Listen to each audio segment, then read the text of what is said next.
கர்த்தருடைய நாமத்துக்கு மகிமை உண்டாவதாக. இன்றைய வார்த்தை மத்தேயு 5:8.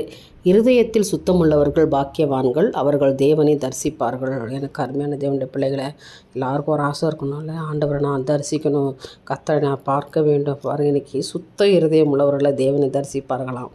விசுவாசிக்கிறோம், ஆமேன்னு சொல்லுங்கள். ஆனால் இருதயம் சுத்தமாக இருக்கிறது ரொம்ப கஷ்டம் இல்லை. ஏன்னா நிறைய இருதயமும் மகா திருக்குள்ளதும் கேடுதலமாக இருக்குதுன்னு வேதம் சொல்லுது. நம்ம இருதயத்துக்குள்ளே நிறைய கசப்புகள், வைராக்கியங்கள், கோபங்கள், எரிச்சல்கள், பாவங்கள் இவையெல்லாம் இருக்கும்பொழுது கர்த்தரை தரிசிக்க முடியுமா? நிச்சயமாக முடியாது.